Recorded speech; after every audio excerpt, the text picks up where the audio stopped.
감사합니다. 갑자기 가을이 왔고 그것도 늦가을처럼 느껴지고 기온이 순식간에 좀 변하고 있습니다. 그러나 짧은 가을이지만 이 좋음을 누릴 수 있는 우리 캠코 선교의 지체들이 되었으면 좋겠습니다. 주님이 주시는 이 계절의 변화 속에서 역사의 주관자시오 세상의 운행자 되시는 주님께 우리 사랑하는 지체들이 주님과 눈을 맞추는 시간 되게 하여 주시고, 특히 선선해질 때 말씀 속에서 하나님을 더 찾고 예배함으로 주께 더 가까이 나아가는 귀한 지체들 될 수 있도록, 특별히 오늘 함께 드리는 이 예배 시간에도 주님의 마음을 엿보여 주셔서 이들로 하나님을 신뢰 삼아 주의 뜻 가운데로 달려가는 용기를 얻는 귀한 시간 되어질 수 있도록 인도하여 주시옵소서. 오늘 우리 가운데 말씀하여서 우리 마음에 가을에 결실을 주실 주님을 찬양하오며 살아계신 예수님의 이름으로 기도합니다. 아멘. 예, 오늘 장막을 벗은 날을 기억하라 라는 제목을 가지고 하나님 말씀 같이 나누도록 하겠습니다. 한 20년 전에 기독교 다큐멘터리가 하나 있었습니다. 팔복이라는 다큐멘터리였는데 혹시 여러분 보신 분이 계십니까? 너무 오래돼가지고 최춘선 할아버지라고 목사님이신데 그분의 삶을 짧은 시선으로 다루고 있는 다큐멘터리입니다. 집에 가셔서 꼭 한번 보셨으면 좋겠습니다. 유튜브에 보니까 제가 이번 설교 준비하면서 또 찾아보니까 많이 이렇게 정리를 해서 올려놨더라고요. 옛날에 SD 이제 버전인데도 조금 화질을 개선해서 올려놓은 그런 것도 있으니까 최춘선 할아버지 치면 나옵니다. 팔복 이렇게 쳐도 나오고요. 한 번쯤 꼭 보셨으면 좋겠어요. 이 늦가을에 한번 보시면 좋을 것 같습니다. 지금은 이제 주님 품으로 돌아가신 목사님이시거든요. 목사님인데 그분이 1990년도에 지하철을 이렇게 다니시면서 전도하는 광인이셨습니다. 요즘은 그런 분들이 거의 없어지셨는데 한때 예수천당 불신족 부르짖으시면서 지하철이나 공개적인 장소 여전히 서울역이나 부산역 가면 있긴 하거든요. 근데 최춘선 할아버지도 그런 분 중에 한 분이셨습니다. 근데 일반적으로 이제 광적으로 내 것만 옳다라고 외치는 그분과는 다르게 이분은 기본적으로 신발을 신지 않으시고 엄동설안에도 지하철뿐 아니라 거리를 다니시는 그런 어르신이셨습니다. 이제 그 당시 때 이제 다큐멘터리 이제 제작자가 이제 최춘선 할아버지가 너무 신기해서 김현우 감독님이란 분이 찾아가서 이제 인터뷰를 좀 하는 거죠. 일반적으로 막 이제 지하철 다니면서 막 소리치는 분들과 너무 결이 다른 것 같아서 인터뷰를 하는데 처음에는 이제 피해 다니시다가 나중에 이제 이분과 대화가 좀 되는데 이분의 삶이 정말 깜짝 놀랄 만한 삶을 사셨던 분인 걸 알게 됩니다. 이분이 김구 선생님과 함께 독립운동을 하셨던 독립부사셨고, 그리고 그뿐 아니라 서울에 정말 많은 어마어마한 부자셨더라고요. 수십만 명 평의 땅을 가지셨는데 6.25를 겪으시면서 고아와 가부가 넘쳐나니까 3,000평 남기고 나머지 전 재산 다 팔아서 그 가부와 고아를 돕는데 모든 전 재산을 다 하셨던 기인이셨습니다. 근데 이분이 이제 나중에 이제 그 개척교회를 섬기시다가 죽을 병에 걸리셨는데 하나님께서 극적으로 살려주는 경험 속에서 일평생 주님의 전도자로 살겠다 결정하셨는데 그분이 이제 맨발로 다니시니까 사람들이 다 손가락질을 하는 겁니다. 미친 영감이 정말 정신 나간 짓을 한다. 그래서 영무원들이 이제 쫓아내는 장면도 다큐멘터리 다 오기도 하고요. 사람들이 그 사람을 이렇게 그 어르신이 지나갈 때 낄낄낄거리면서 비웃는 모습도 나옵니다. 그런데 이게 다큐멘터리 감독이 이제 접근해서 대화를 해보니까 첫 번째 질문이 왜 신발을 신지 않으십니까? 그분이 딱 이 말 하는 거예요. 통일이 오면 신발을 신을 겁니다. 좀 놀랐어요. 목표가 있는 이유였던 거죠. 그래서 결국 맨발로 주님 품으로 가셨던 분입니다. 그런 식으로 이제 그 지하철에 다니면서 이제 예수님을 전하시고, 그리고 이제 꼭 하는 말이 있어요. Y2 코리아, Y2 코리아. 꼭 이 말을 해요. 왜 분단된 한국을 너희는 가만히 두냐? 이 말을 계속 외칩니다.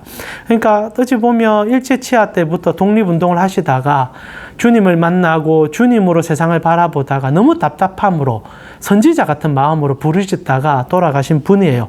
사실 우리가 그렇게 살 수도 없고 그분의 삶을 이해할 수도 없는 거지만은 제가 그 영상을 보면서 참 주님을 사랑하는 사람이 저런 모습으로 살아간다는 것이 참 아름다울 수 있겠구나라는 생각이 조금은 들었습니다. 근데 그분이 정말 대단한 게 선지자라고 부를 수 있는 이유 중에 하나가 그분이 즐겨보던 그 자기의 성경책 가운데 특별히 찬송가가 같이 첨부된 그 찬송가에 지금 찬송가로는 489장이죠. 요단강 건너편에라는 찬양이 있습니다. 여러분 혹시 찬양 아실는지 모르겠는데 이 찬양은 여러분 장례식 가야만 아마 대부분 들을 수 있는 찬양인데요. 가사가 이렇죠. 저 요단강 건너편에 찬란하게 배는 집 예루살렘 새 집에서 주의 얼굴 배우리 빛난 하늘 그 집에서 주의 얼굴 배우리 한량없는 영광 중에 주의 얼굴 배우리 주가 내게 부탁하신 모든 일을 마친 후 예비하신 그 집에서 주의 얼굴 배우리. 이 찬양이 계속 반복되는 그런 찬양입니다. 근데 이분이 그 찬송가 옆에 이 요단강 건너편이라는 제목을 지우시고 영생강 건너편에라고 고쳐 쓴 다음에 자기가 죽을 날짜를 적어놨습니다. 깜짝 놀랐어요. 이렇게 그분이 언제 돌아가시냐면 2001년도 9월 8일 날 돌아가시는데 2001년 9월 8일 망 이렇게 적어놨습니다. 그게 언제 적었는지 몰라요. 오래전에 그래 적으시고 오로지 이제 주님을 전하시면서 사시다가 주님 만날 날을 미리 들으시고 그걸 예비하시다가 돌아가신 분이죠. 그리고 나서 이제 나중에 이제 알려진 걸 보니까 자녀들이 다 성공한 교육자들입니다. 그리고 그 부인도 대단한 학력을 가지신 부인이시고, 그리고 이제 그 자녀 중에는 또 목사가 되셔서 널리 또 복음을 전하는 분이죠. 사람들은 그분을 미친 영감이라 부르고 손가락질 했는데, 실제로는 그분은 나라를 위해서 자기 목숨을 걸었고, 전 재산을 가난한 자들을 위해서 썼고, 마지막 주님을 바라보다가 주님께서 부르는 그날까지를 알고 미리 준비하여 주님께 가는 그런 기인 같으시면서도 말씀의 선지자였다라는 거죠. 때로는 주님을 정말 열심히 믿는 사람들 가운데 주님이 언제 불러줄지를 알고 그 시간들을 준비한 사람들이 간혹 있습니다. 그리고 그 사람이 베드로였었죠. 오늘 여러분과 제가 읽고 있는 베드로는 곧 내가 죽는다는 얘기를 서신에 쓰고 있습니다. 13절부터 보니까 이렇게 되어 있죠. 내가 이 장막에 있을 동안에 너희를 일깨워 생각나게 함이 옳은 줄을 여기노니 14절에 이는 우리 주 예수 그리스도께서 내게 지시한 것 같이 나도 나의 장막을 벗을 날 것이 임박한 줄 안다. 곧 내가, 여기서 장막은 육체를 얘기하죠. 내 몸을 벗고 이제 주님 집에 갈 날이 온 것을, 임박한 것을 내가 알고 있다라고 얘기합니다. 그리고 실제로 베드로 사도가 이 서신 쓰고 그 해 죽 돌아가십니다. 십자가에 거꾸로 못 발려 AD 68년경쯤 되겠군요. 네로 치하 때, 지금 네로가 핍박을 하는 가운데 두 번째 서신을 쓰고 있는데 이제 베드로 사도가 얘기하죠. 너희가 이제 나를 볼 날이 얼마 남지 않았다. 나 이제 주님께 곧 가게 되는데 내가 정말 간절하게 너에게 부탁하고 싶은 것이 있다. 소망을 여기에 두어서는 안 된다. 그 말을 하고 있는 베드로를 만나게 된다는 사실입니다. 실제로 베드로는 이제 곧 주님을 만날 것을 알고 있었고 그 과정 속에 남아있는 우리를, 그리고 그 당시의 성도들에게 여러 가지 위로와 더 나아가 우리가 주님을 어떻게 사랑할지를 얘기하고 싶어서 그는 정말 많은 말 가운데 함축하여 우리에게 전달하는 그 메시지가 베드로 후서라는 거죠. 그래서 서신의 내용은 그렇게 길지는 않지만 어떻게 보면 베드로의 유언과 같고, 그리고 주님을 먼저 만났고 곧 주님을 만나러 가는 그 시점까지도 이해하던 한 명의 선지자가 남아있는 우리에게 던지는 묵직한 주제라는 겁니다. 근데 그 주제가 조금 독특해요.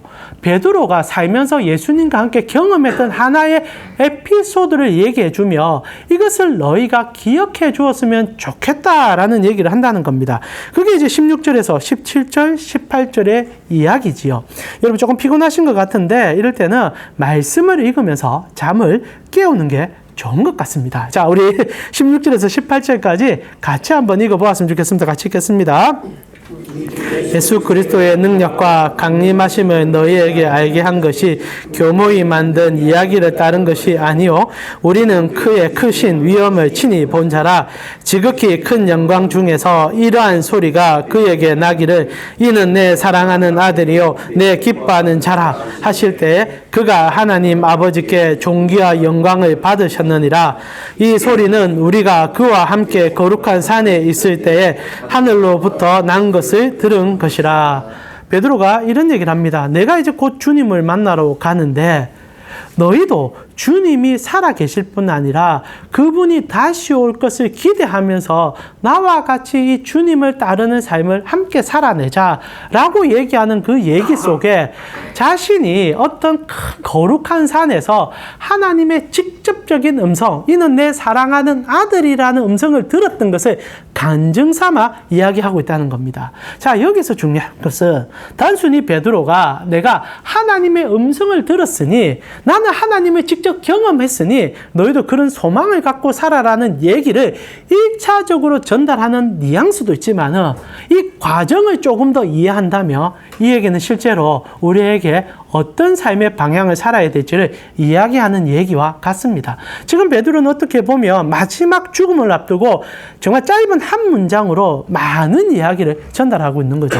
자, 여러분, 이 사건은 변화산 사건이라 부르는 베드로와 나머지 이제 수석제자라 부르는 4명, 안드레, 야고보, 요한이 주님과 함께 한 산에 오릅니다. 산의 이름은 몰라요. 그러나 사람들이 예수님께서 얼굴과 몸이 변화되었다 하여 변화산, 변모산이라 부르는 독특한 산입니다.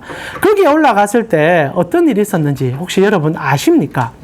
거기에 올라갔을 때 영광 중에 갑자기 예수님께서 변화되시는데 세상이 빨아도 희귀할 수 없을 정도의 흰 얼굴과 흰 옷을 입고 특별히 엘리야와 모세와 하나님 나라의 도래와 주님이 걸어가실 그 일에 대한 대화를 나눌 때 베드로가 그것을 보고 깜짝 놀라면서 했던 얘기, 그런 과정 속에 하나님께서 하셨던 그 얘기를 오늘 제자들에게 던지고 있다라는 거죠. 근데 이게 참 중요한 게 실제로 이제 이런 얘기가 시작됩니다. 그 전에 이 변화산에 올라가기 전에 예수님과 베드로 사이에는 독특한 하나의 일들이 있었습니다. 그러니까 변화산 사건은 실제로 베드로가 어떤 삶을 살았고 어떻게 변화되었고 결국 무엇을 추구했는지를 단편적으로 보여주는 하나의 증명사진과 같죠. 실제로 여러분과 제가 얘기했던 이 변화산 사건 전에 베드로는 성경 안에서 가장 위대한 고백을 하게 되는 일이 있었습니다. 자, 상황은 이렇습니다. 조금 쫓아와 주셨으면 좋겠는데 예수님께서 제자들과 함께 3년의 시간을 보내시다가 마지막 1년 되셨을 때 6개월을 통으로 시간을 떼셔서 제자들만 집중적으로 가르치는 시간을 갖게 됩니다. 오늘로 우리로 표현하면 집중 제자 훈련이죠. 이전에도 훈련을 시켰지만 이제 정말 주님께서 승천하고 나면 정말 이제 부활하고 40일간의 깊은 교제의 시간도 있겠지만 나머지 12제자와 함께 주님의 나라를 살아갈 준비를 시키기 위해서 그들과 함께 약간 순례 여행을 떠나시면서 관광지도 방문하시고 그러면서 세상을 좀 돌아보게 하시면서 하나님 나라를 가르쳐주는 훈련 과정이 한 6개월이 있었습니다. 그중에 예수님께서 그 제자들을 데리고 당시에 가장 유명한 관광지였던 가이사라 빌립보라 불리는 지역. 이 빌립보는 황제의 이름이고 가이사는 카이사죠. 황제의 뜻이죠. 그렇게 황제에게 헌납할 정도로 아름다운 휴양지인 그 지역의 제자들을 다 데리고 가신 적이 있습니다. 그리고 제자들에게 사람들이 당시 휴양지에는 판신전이라 부르는 우상을 숭배하는 신전이 있었는데 거기에 예수님이 도착하시자마자 제자들에게 묻습니다. 세상 사람들이 나를 누구라고 하느냐? 제자훈련의 가장 첫 번째는 예수가 누군지를 정확히 아는 데 있지 않겠습니까? 예수님께서 이제 훈련을 시키는 거죠. 사람들이 나를 누구라고 하느냐? 그때 제자들이 때로는 엘리야, 때로는 선지자, 그리고 그 선지자 중에 한 명이라 얘기합니다. 그러니까 이제 예수님께서 돌발적으로 묻죠. 우리는 언제나 이 대답에, 이 질문에 대답할 자세가 되어 있어야 합니다. 너는 나를 누구라고 하느냐? 사람들이 하는 소리가 아니라 여러분 자신은 예수님을 나의 아버지, 나의 하나님을 고백하는 신앙이 있냐라는 질문을 그 제자들에게 던지죠. 그때 베드로가 뭐라고 합니까? 주는 그리스도시요 살아계신 하나님의 아들입니다. 그리고 예수님께서 너무 기뻐하시면서 바요나 시모나 네가 복되다. 그런데 너가 이 말을 한 거는 너가 한 것이 아니라 성령님이 너 안에 가르쳐 준 거야 라고 막 축복을 해줍니다. 그리고 나서 예수님께서 가장 처음으로 이제 내가 십자가를 지러 간다 얘기를 합니다. 처음입니다. 그 전까지는 예수님께서 제자들에게 그 얘기를 노골적으로 하지 않으셨습니다. 근데 이렇게 수련의 가운데 그리고 제자들에게 질문하여 바른 신앙 고백이 터져 나오자마자 예수님께서는 이제 내가 곧 죽는다라는 얘기를 그들에게 묵직하게 던지죠. 그게 이제 마태복음 16장입니다. 그 중에 이제 21절 내용을 제가 읽어드릴게요.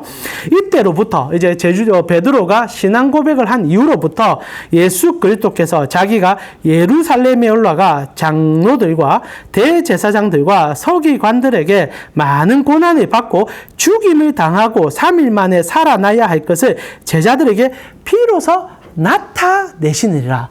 이때 이제 정확하게 복음이 선포되기 시작합니다. 근데 여기 문제가 생겨요. 베드로가 복음을 듣자마자 항변하여 전하기 시작합니다. 예수님께서 십자가에 죽는다 얘기하니까 천천겹역 같은 얘기인 거죠. 왜냐하면 이때까지 예수님을 따랐던 이유는 한몫 단단히 잡아서 성공하고 싶었기 때문인데, 그래서 그렇게 고백하고 하나님의 아들입니다, 당신이 영광의 자리에 가면 나도 이제 이 천박한 삶을 버리고 귀족과 같은 삶을 살게 될 것을 기대하고 있습니다 라는 말이 다 내포되어 있었습니다. 근데 예수님께서 나 이제 죽는다, 장로들의 손에 팔려서 죽는다. 그때 이제 베드로가 어떻게 합니까? 그 유명한 16장 22절부터 23절에 대화가 시작됩니다. 베드로가 예수를 붙잡고 항변하여 이르되 주여 그리 마옵소서, 이 일이 결코 죽게 미치지 아니하리라. 이때 우리 한글 성경은 굉장히 신사적인 단어를 썼는데 이때 멱살 잡는다는 얘기가 나옵니다. 예수님의 멱살을 잡고. 베드로가 나이가 많잖아요. 근데 이때까지 선생님 잘 따라주다가 갑자기 내 죽는다 이러니까 눈 돌아버린 겁니다. 항변한다는 얘기가 거의 폭력을 대동한 이제 말입니다. 미쳤습니까? 그러면 안 됩니다.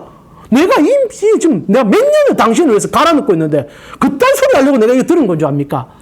예수님이 베드로의 눈을 쳐다보면서 딱 이래 말합니다. 23절에 예수께서 돌이키시며 베드로에게 이르시되 사탄아 내 뒤로 물러가라. 너는 나를 넘어지게 하는 자로다. 내가 하나님의 일을 생각하지 아니하고 도리어 사람의 일을 생각하는도다 하니라. 물론 베드로가 막이라는 얘기는 아닙니다. 그러나 베드로가 추구하는 삶, 베드로가 바라보는 하나님의 나라, 그리고 베드로 속에 있는 그 가치, 그 모든 것이 마귀가 이끄는 삶의 가치임을 정확하게 얘기하며 베드로에게 그 삶을 벗어버리라는 충고를 해주는 얘기죠.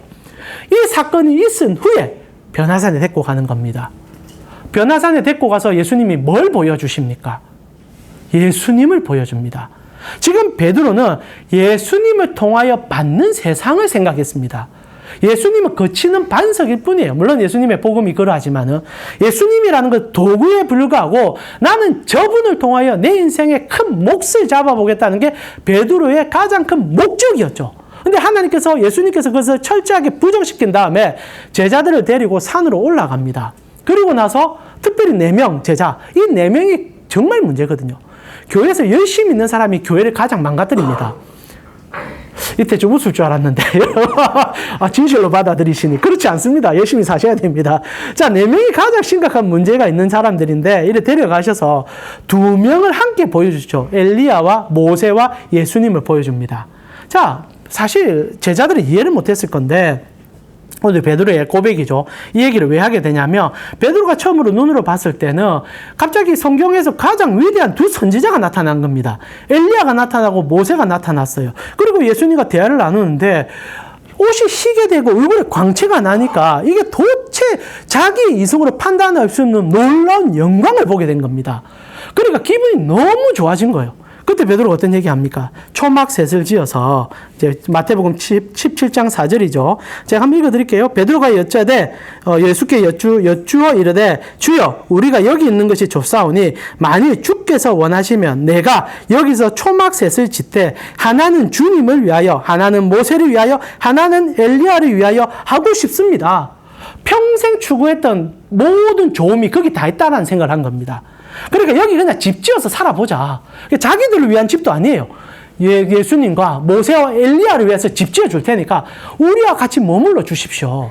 그리고 그 좋은 빛나는 영광 계속 비춰주고 그냥 마냥 웃을 수 있는 행복한 나라를 우리에게 허락해 주십시오. 그런 생각을 하고 이제 얘기를 합니다. 그리고 어떻게 됩니까? 바로 사라집니다. 신기루처럼 사라집니다.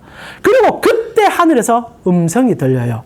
그게 이제 마태복음 17장 5절이죠. 이걸 보고 베드로가 3개 집 지어가지고 3분 내가 섬길 테니까 나 여기서 그냥 영원히 살게 해주세요. 그때 이렇게 말할 때 17장 5절에 호련히 빛난 구름이 그들을 덮음에 구름 속에서 소리가 나서 이르시되 이는 내 사랑하는 아들이요 내 기뻐하는 자니 너희는 그의 말을 들어라. 그리고 없어집니다. 예수님도 그 천부의 모습 그대로 돌아오십니다.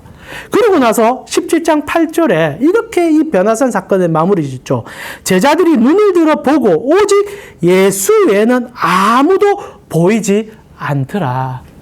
예수님께서 제자들을 데리고 변화산을 데려간 이유는 그들의 탐욕을 더 증폭시키려고 하는 게 아니라 그리스도 외에는 구원이 없으며 그리스도 외에는 우리의 삶에 목적이 없는 것을 보여주고 싶어서 데려갔다는 거예요. 자, 중요한 것은 베드로가 이런데도 깨달지 못했다는 겁니다. 예수만 보고 예수만 따르면 그것이 하나님 나라가 되는 것인데 누려서가 아니라 가져서가 아니라 그분으로 채워지면 사는 목적이 다 이루어지는 것인데도 그 외의 것이 그에게 너무나 컸다라는 겁니다. 베드로가 절대 안 바뀝니다. 그리고 나서 베드로가 산에 내려오자마자 어떤 일을 합니까? 이제 예수님이 이렇게 3개월, 4개월 지나가면서 십자가를 해서 두벅두벅 걸어갈 때, 특히 데리고 갔던 4명의 제자는 머리채 붙잡고 싸우기 바쁩니다. 예수님께서 예루살렘 입성할 때도 4명의 제자 어떻게 합니까? 특히 이제 요한과 안드레 같은 경우에 돈과 재력이 있었던, 권력까지 있었던 제자들입니다. 여러분, 12제자가 다 촌부라고 생각하면 안 돼요. 특별히 이제 마태 같은 경우에도 대단한 학력을 가진 사람이었고 나머지 제자들 가운데도 부자도 있었고 학력인 사람들도 있었습니다. 특히 여러분 요한과 안드레 같은 경우에 대단한 사람들입니다. 이제 베드로하고 야고보는 좀 틀린데 이제 요한과 안드레 같은 경우에는 세베대의 아들로 표현되는데 이 세베대가 이 갈릴리 지역에서 거의 군수급입니다. 나중에 이 예루살렘의 대제사장과 연줄이 닿았어요. 오늘날 표현만 국무총리와 직접적으로 대화를 나누는 과정입니다. 그리고 이 요한과 안드레 같은 경우에는 집안에 배가 어마어마합니다. 오늘 표현하면 원양어선을 끌고 다니는 갑부 집안이에요. 근데 이들이 주님을 따른 거죠. 근데 이들이 그냥 따른 게 아니라 자기의 재산을 가지고 주님을 엄청나게 섬깁니다. 근데 이제 베드로가 이 두 사람을 참 미워했거든요. 좋아하면서 미워합니다. 왜냐? 자기는 배 한 척 가지고 있는 가난한 어부였습니다. 근데 이 둘이는 같은 동정업이지만 급이 다른 거죠. 중소기업 사장님이었다면 베드로 가난하게 생각하면 안 돼요. 그 당시 때 배 하나 있었다는 것은 오늘날 편의점 한 10개 가지고 있다고 생각하면 됩니다. 그러니까 제법 사는 사람이에요. 그런데 이제 요한과 안드레는 그 기업, 이제 우리나라 한 150대 기업 안에 들어가는 인물들입니다. 그러니까 둘이 같이 있으니까 같은 업을 해도 이 급이 다르니까 늘 이제 상처가 되는 거죠. 이게 성경 안에 다 나옵니다. 나중에 이 요한과 안드레가 자기 어머니 데리고 오지 않습니까? 엄마 데리고 와가지고. 왜냐하면 엄마가 예수님을 어마어마하게 봉양했습니다. 3년간 예수님 말씀만 전하는데 그 다 돈이 어디서 나왔겠습니까? 이 여인들로부터 나왔죠. 그러니까 나중에 이제 예수님 이제 예루살렘 들어가니까 두 형제가 엄마한테 바로 얘기한 겁니다. 엄마 큰일 났다. 이제 드디어 예수님께서 왕자 차지한다. 지금 아니면 기회가 없다. 빨리 내려온다. 그때 엄마 내려와가지고 치맛바람 세게 날립니다. 당신이 우리 두 아들을 우편과 좌편에 앉혀주세요. 성경에 들어가게 나옵니다. 그리고 베드로가 눈 돌아가거든요. 그 뒤로 삐져가지고 제후의 만찬 갈 때 저 구석에 앉고 계속 투덜투덜거리고 예수님이 막 발 씻겨주니까 내 목욕시켜주세요. 이런 이상한 소리를 하는데 이게 감정싸움의 연장입니다. 그렇게 하다가 예수님이 베드로에게 무슨 얘기합니까? 오늘 밤에 그 예수님 딱 십자가를 지시기 전에 너가 나를 3번 부인하리라. 이게 베드로였습니다. 지금 여러분과 있고 있는 이 짧은 변화산의 사건, 주의 음성을 들었다는 사건은 베드로의 자선적 고백입니다. 나는 그때 몰랐다. 그 음성이 마냥 좋은 것이고 그냥 나를 위하여 뭔가 예비된 그런 축복인 줄 알았다. 근데 주님은 그 음성과 함께 나에게 보여준 것은 나를 위하여 죽어주시고 나를 얼마나 사랑했는지 부활하시고 돌아와 나를 3번이나 다시 불러주더라. 그 주님을 내가 이제 곧 만나러 간다. 내가 이제 내 옷 초막을 이 겉옷 다 벗으며 그렇게 보고 싶은 주님 만나러 간다. 사랑하는 나의 제자들아, 너희가 무엇을 사랑하고 무엇을 쫓는지 나는 모르지만 이제 나는 이 모든 삶의 고난을 끝내고 내가 그래도 보고 싶었던 주님, 내가 그렇게 잘못했는데도 다 용서해 주신 주님, 나를 처절하게 사랑해서 내 몸, 자기 몸을 다 찢어주신 주님, 그런데도 나를 산에 데려가 주셔서 당신의 변화된 모습을 보여주시고 당신이 하나님의 아들인 것을 가르쳐준 그 주님, 나 이제 만나러 가는 거야. 나 이제 만나러 가. 그래서 나는 이 땅에 있는 삶이 너무 행복했어. 왜냐하면 주님을 위해서 살았고 이제 주님 만나러 가는 거니까. 그게 베드로의 마지막 고백이었습니다.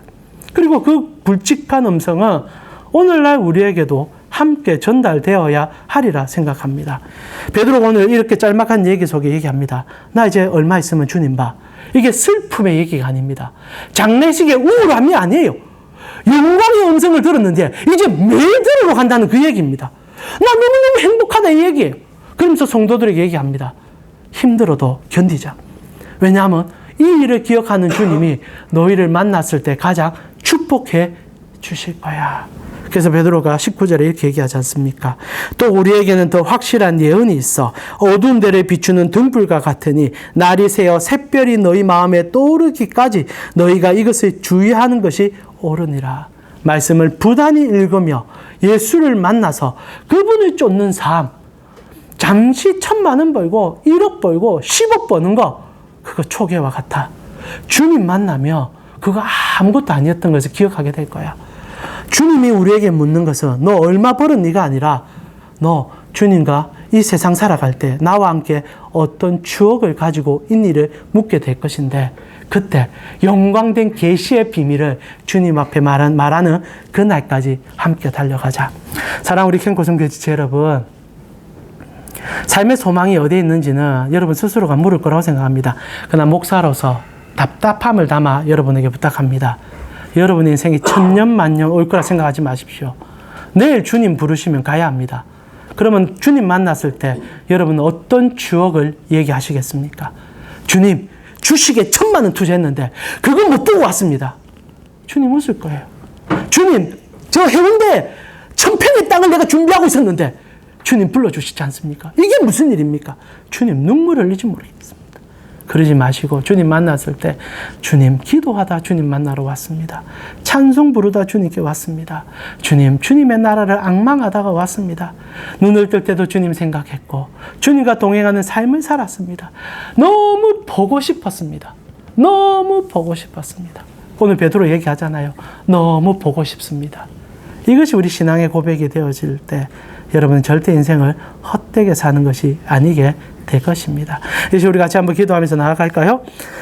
하나님이 여러분을 택하여 불러주셨는데 우리는 여전히 베드로처럼 세상에 눈이 멀어서 세상으로 나를 증명하려고만 합니다. 여러분, 생각보다 삶은 짧습니다. 생각보다 그렇게 길지 않아요. 만날 분을 위해서, 그분을 나라를 위해서 살아내 주십시오.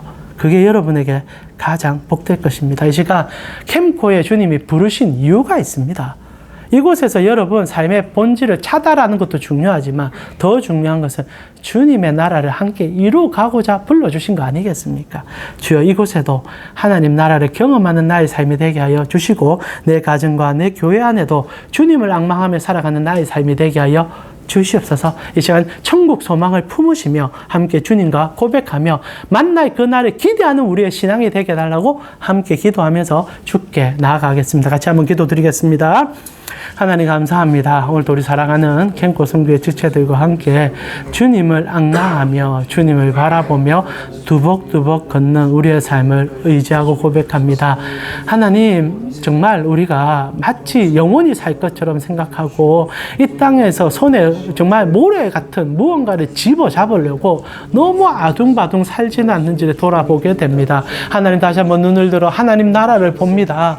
주님은 이 땅에 우리가 손에 쥐는 것보다 더한 것을 주셨고, 그리고 그 무엇보다 죄 용서함과 영생의 확신을 우리에게 주셨는데 그거는 단글이 다 잊어버리지 않는지를, 그리고 잊어버리고 살지 않는지를 돌아보니 주여, 우리 사랑하는 캠코 성교의 지체들이 다시 한번 영생의 주인이신 주님과 눈 맞추며 달려갈 수 있는, 그래서 하나님 앞에 칭찬받을 수 있는 인생으로 나아가는 우리 모두 되게 하여 주시옵소서. 주님, 저로부터 욕심이 너무 많은 것 같습니다. 이 땅에 뭐 그래 소망할 게 많은지 계속 붙잡으려고 하고 실제로 붙잡아 보지도 못했는데 막연한 기대감에 그 흥분됨이 내 인생의 목적처럼 느껴질 때가 너무 많습니다. 근데 주님, 이런 나를 위하여 십자가에 죽어주셨고 이런 나를 위하여 여전히 불러주시고 그것이 아닌 영원한 삶이 있음을 끊임없이 얘기해주고 계시는데도 주여, 내가 귀를 틀어막고 눈을 가리고 여전히 주님의 음성을 듣지 않으려고 했던 것 같습니다. 정말 사랑하는 우리 신앙의 선배요, 다시 만나게 될 우리 베드로가 서신을 통하여 우리에게 경고하며 충고하며 조언하는 말을 귀에 듣습니다. 베드로는 주님이 만나고 싶었고 이제 곧 만날 것을 알아서 가슴이 벅찼고 그리고 만나러 갔습니다. 주여, 동일한 그 삶을 살아내기를 원합니다. 주님, 언제 내가 다시 주님을 만날 날이 올지는 모르겠지만 오늘 이렇게 캔코 선교의 지체들과 함께 주님을 바라보자라고 설교했습니다. 오늘 기억해 주실 거죠? 그리고 이 설교 들은 우리 사랑하는 지체들도 주님 기억해 주실 거죠? 그리고 다시 주님 만날 때 이 얘기들을 풀어낼 것을 생각하니 가슴 한구석이 뜁니다. 주여, 이런 가슴 뛰는 일들을 많이 경험해서 정말 살아계신 주님 다시 만날 때 이 얘기를 보따리처럼 풀어놓고 주여, 힘들고 어려웠지만 주님을 앙망함으로 여기까지 달려왔으니 주여 감사합니다. 너무 고맙습니다. 그리고 하나님 사랑합니다 라고 말할 수 있는 저의 삶이 되어줄 수 있도록 우리 캔코 선교의 지체들의 삶이 되어줄 수 있도록 인도하여 주시옵소서. 지금은 우리 주 예수 그리스도의 은혜와 하나님 우리 아버지의 무한하신 사랑과 성령님의 감화, 감동, 교통케 하심이 세상의 것이 아무리 우리를 유혹해도 주님의 사랑만 못함을 알고 주님과 눈 맞추고 주님과 함께 동행하며 주님 나라를 앙망하여 주님 나라를 위해서 힘써 싸우고자 마음에 결단하는 캔코 선교의 지체들 머리 위에 지금부터 영원토록 함께 있을지어다. 아멘. 주님으로 살아내시길 바랍니다.